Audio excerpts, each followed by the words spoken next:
proceed. The table switch. Okay. Okay, because I have set some. I haven't set some values. Okay. Tức là khi mà chúng ta chuẩn bị cái môi trường xong rồi đúng không? Chúng ta bỏ cái sinh vật vào trong và chúng ta bấm cái nút ở bên cái nút thứ hai ở bên tay phải này, thì cái bảng này nó sẽ hiện ra cái bảng nuôi cấy đúng không ạ? Nên là chúng ta bắt đầu nuôi cấy. Now I see you will use only air, okay? I advise you to connect, make some T connections, okay? To connect all the entries to this tube, okay? So you have air inside all the entries, or you will use some caps, okay, to block these entries, okay? That is for what? Huh? 4. Yes. That is in, right? Yes, because now you will use just only the air, okay? So you have to block very strongly. Not in this case. I make the okay now. Thế thì nếu mà chúng ta dùng cái không khí bình thường, chúng ta nên bịt lại cái đầu oxy này. There are some caps. I think the engineer. Tức là anh ấy cũng cái bộ đi kèm mình là có nhiều cái kẹp như này. Đấy, mình có thể dùng những cái kẹp này. Okay. The engineer I think can get these caps. It's very easy to find to block the other entries. Okay. The difference between before cultivation and cultivation is 1. Okay. Thế thì cái sự khác nhau giữa cái bảng trước khi nuôi cấy và khi nuôi cấy là như thế này. Okay. Is that there are any questions? Is that some variables you can set always in on and off, but also in profile and in cascade. Okay. What is the meaning? If I set in profile, okay, I will, for example, add some points after 10 minutes, for example, okay, set the temperature at 20 degrees. After 20 minutes from the start, okay, not from the other point, from the start, set the temperature at 30 degrees. After 30 minutes, set the temperature at 35 degrees. I can put in loop, so it will restart and confirm. Okay. So I have an environment like this. Okay. Rồi, thế thì cái điểm khác nhau cơ bản nhất giữa cái bảng trước khi nuôi cấy và khi nuôi cấy là trước khi nuôi cấy là chúng ta chỉ bật tắt được các cái chức năng, đúng không ạ? Nhưng mà khi nuôi cấy là chúng ta có thêm cái tùy chọn là thiết lập cái profile, tức là ví dụ như là anh bật máy, anh khởi động cái máy lên lúc 10 giờ thì là sau 10 phút là chúng ta tăng cái nhiệt độ lên 20 độ, đúng không ạ? Sau 20 phút đúng không ạ, chúng ta tăng lên 30 độ, 30 phút là lên 35 độ, đúng không ạ? Chúng ta có các cái tùy chỉnh như thế. So you can create a profile temperature. Okay, temperature profile, sorry. Thì thêm một cái nữa tức là các cái quãng tăng nhiệt độ như thế chúng ta có thể lặp lại, đúng không ạ? Lặp lại thành vòng tròn, đúng không ạ? Thì nó sẽ cho ra cái sơ đồ, cái biểu đồ như kia. Okay. The variation, the transition you can set at step, so very quickly, or ramp very gently. Okay. Rồi cái mức tăng nhiệt độ thì chúng ta có thể thiết lập là step để tăng từng bước, tức là các bậc thang, đúng không ạ? Tăng rất nhanh. Vâng. Có thể được, nhưng mà nó sẽ tăng đột ngột. Tuy nhiên thì nó có một cái chức năng chúng ta nếu đặt là RAM thì nó sẽ lên từ từ như này. Okay. At the end you can loop this profile, so when it stops, it will stop. Đấy thì nhắc lại là cái loop, đúng không ạ? Ví dụ như là tăng từ 10 lên 20 độ, lên 30 độ, đúng không ạ? Nếu một loop thì lại lên 30 độ xong rồi lại xuống 10 độ, 20 30, đúng không ạ? The same for the steering. Okay. Yes, steering is the agitation. Yes. Cái vòng quay của motor cũng vậy.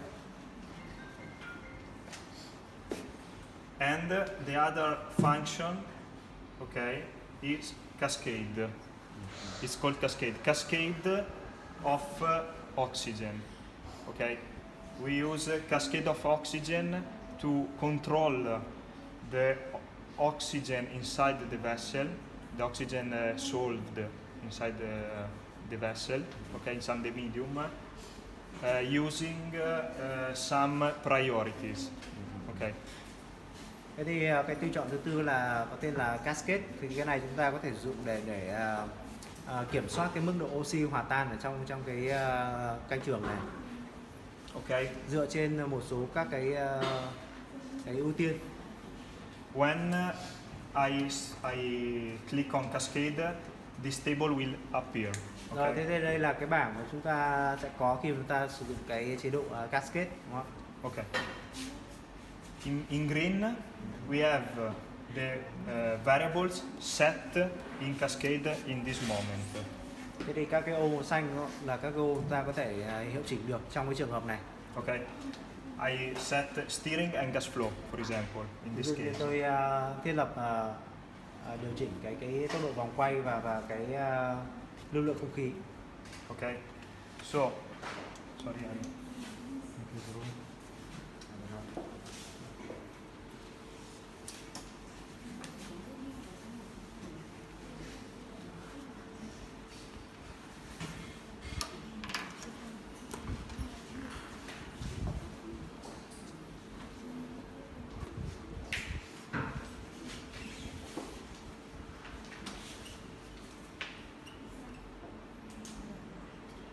So if, for example, now in this moment I have the oxygen inside the vessel, read by the oxygen sensor of, I don't know, 20%, okay? And I want to reach an oxygen of 50% inside the medium, okay? So the oxygen used by the microorganism, okay? I have to increase this oxygen, okay? How? Ok. Thế thì ví dụ như là trong cái bình này tôi đang đọc được cái chỉ số oxy khuếch tán trong cái bình này, đúng không? Là 20% và tôi muốn tăng lên 50%. Thì bây giờ làm nào? So the system works following some priorities. Priorities 1, 2, 3, 4. In this case, because I have only 2 green lines, it used only priority 1 and after priority 2. Rồi các bạn thấy đến cái cột ưu tiên, đúng không ạ? Thì ở đây chúng ta chỉ có hai cái thông số chúng ta có thể điều chỉnh thôi, đúng không ạ? Thì chúng ta có thể ưu tiên một trong hai cái này. So the system start to use only the steering because normally in priority 1 to increase the oxygen we use a variable very cheap, okay? So I have not to spend to use money to something very cheap, for example the agitation. Okay, after a gas flow, I don't know, you can use oxygen, pure oxygen. It's very expensive, so I put it in priority 2, okay? So the system tries to use only the first priority, is very expensive, okay? Only if it can regulate, it can reach this value, start with the priority 2. If not, start if the 3 is set. In this case, no, because it is on green, and so on. Ok. Thế thì ví dụ như để tăng được từ 20 đến 5%, đúng không ạ? Chúng ta sẽ ưu tiên là sử dụng cái nguồn lực rẻ tiền nhất, đúng không ạ? Tức là dụng chính cái bộ trộn này, chính cái máy trộn này, đúng không? Cái ưu tiên thứ hai là nếu mà cái bộ trộn nó không đáp ứng được cái yêu cầu thì chúng ta sẽ sử dụng đến oxy nguyên chất, đúng không? Cái đấy thì đắt, đúng không? Đấy, rồi tiếp theo tương tự là 3, 4, 5, đúng không? Cái nào nó fail, cái nào nó thất bại là chúng ta sẽ sử dụng cái ưu tiên tiếp theo. and I put in increase, okay, the variables that are directly proportional to the oxygen transfer. So, for example, the steering is directly proportional. So, if I agitate the medium very fast, I will solve a lot of oxygen. Okay, if it's very slowly, I solve very low oxygen. Okay, this is Thế thì hai cái giá trị ở đây chúng ta đều đặt là tăng hết, đúng không? Oxy là tăng.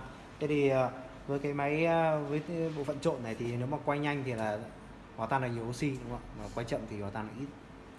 Okay, the same for the gas flow. If, for example, the temperature is indirectly proportional, okay, I put it in the decrease.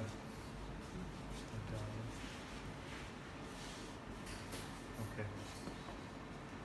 Thế thì với các cái với về nhiệt độ, đúng không ạ? Thì chúng ta có thể đặt là giảm. Okay.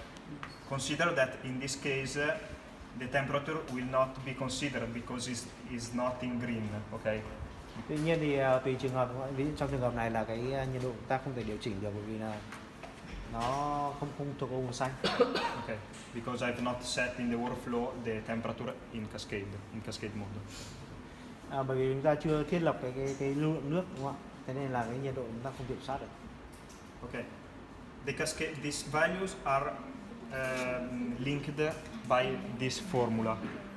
Rồi, thế thì cái chế độ này thì nó sẽ liên quan đến cái công thức tính toán như sau.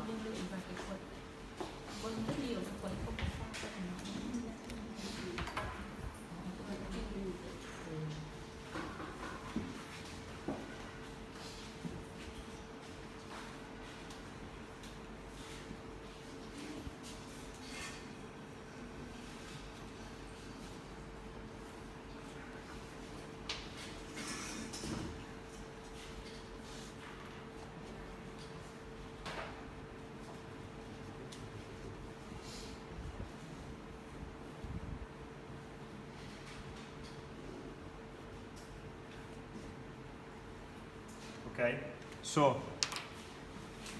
I set the steering with a minimum value of 300, for example, RPM to a maximum of 800 RPM. Okay, how much it increased the steering? Okay, how much? With this formula, the set value of oxygen less the process, so 30.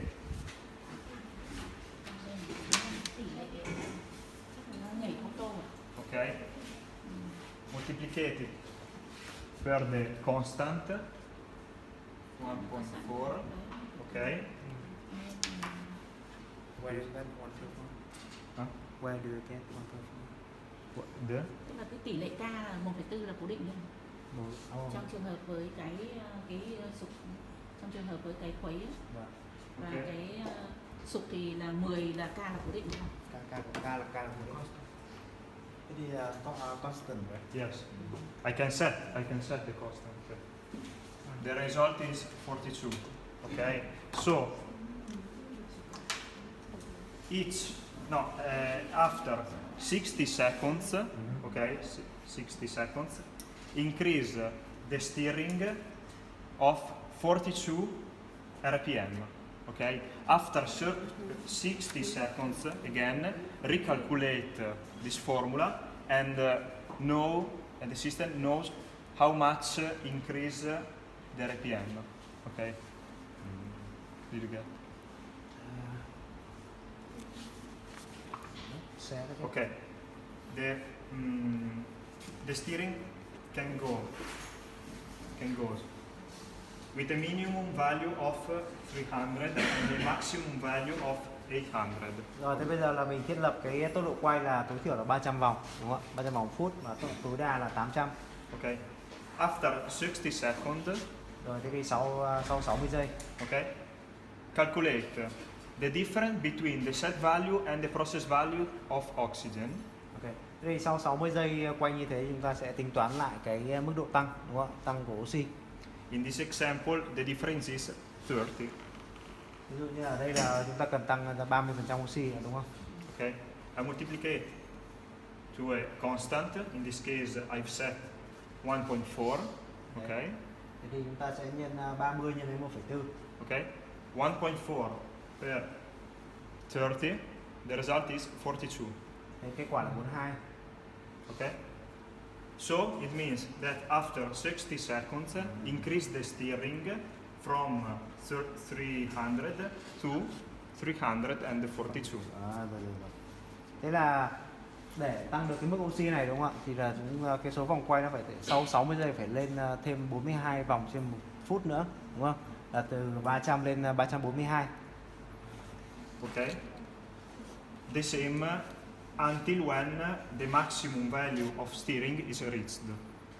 Cứ tăng cho đến khi mà cái số vòng quay tối đa nó đạt được 800 vòng. 800. Okay. Only if the maximum value of the priority 1 is reached, start to consider the priority 2. Okay. Thế thì khi mà đạt được vòng quay tối đa thì nếu mà chưa hoàn thành mục tiêu, đúng không ạ, là chúng ta sẽ tiếp tục Okay. sử dụng cái ưu tiên thứ hai. Keeps the maximum, obviously, the maximum value of the priority 1 and start from the minimum value of the priority 2, increasing the priority 2. So you keep the priority one and combine it with Yes. Okay. Thế thì khi mà hết mục tiêu thứ nhất chúng ta được cái số tối đa của nó, đúng không ạ? Thì chúng ta giữ, thì là cái máy nó sẽ giữ nguyên cái giá trị đấy, cộng thêm với cả cái phần phụ thêm của cái ưu tiên thứ hai. Okay. Until when I reach the 50% Và cứ of. tương tự như thế xuống dưới cho đến khi mà đạt được mức oxy là 50%. Okay. Như đề ta.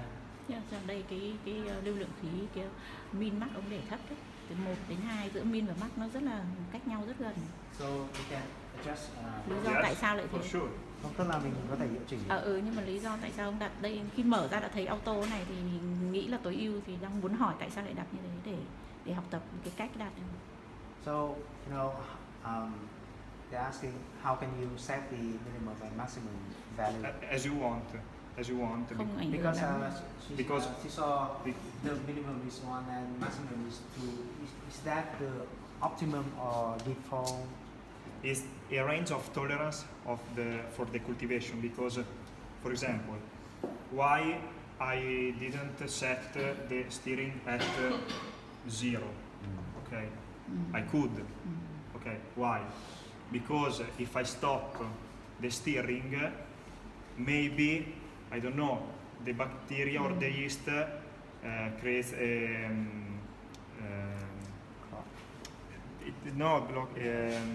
precipitate. Solid. Yes. Okay. Tức là nó cạn ở dưới. Tức là chúng ta hoàn toàn có thể hiệu chỉnh được các cái thông số này, tuy nhiên thì nó nhảy ra cái số nào, tức là cái mức tối ưu mà cái máy nó chịu được, đúng không ạ? Ví dụ như là cái máy đang dừng mà bắt nó lên nhảy lên 800, đúng không ạ? Thì ví dụ như là các cái canh trường nó bị đóng cặn ở dưới, đúng không ạ? Thì là nó sẽ làm hỏng cái máy thôi. Okay. So you will set the range of tolerance you want to consider. If I overpass the set value, the system start to decrease first the priority 2 and after the priority 1, the inverse. Okay. Rồi. Thế thì để đạt được mục tiêu chúng ta dùng ưu tiên 1, 2, 3, 1 trước 2 sau, đúng không ạ?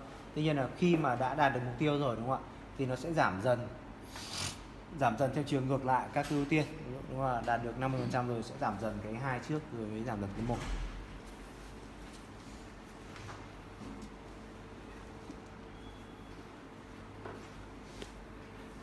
Okay. It is not the case because you have only the air, but if in the future you will use also other gases, okay, you can set the gas mixing mode in enrichment or all gases. Thế thì ở đây chúng ta sử dụng không khí bình thường, đúng không ạ? Thế nên là chúng ta cũng không cần quan tâm đến cái này. Ví dụ nhưng mà sau này nếu mà dùng các cái bình khí riêng biệt, đúng không ạ? Thì chúng ta có thể sử dụng cái hệ thống trộn của nó, ví dụ như là dùng tất cả các loại khí, đúng không ạ? Hoặc là tùy chọn là làm dầu. Okay. In enrichment, the system use mainly the air and enrich the air with the all gases, the other gases. Nếu mà dùng các cái không khí bình thường cộng với cả bình khí thì ở chế độ làm dầu thì nó sẽ dùng không khí là chính, cộng thêm với các cái bình khí riêng, đúng không? Để làm dầu cái không khí đấy, đúng không? Okay.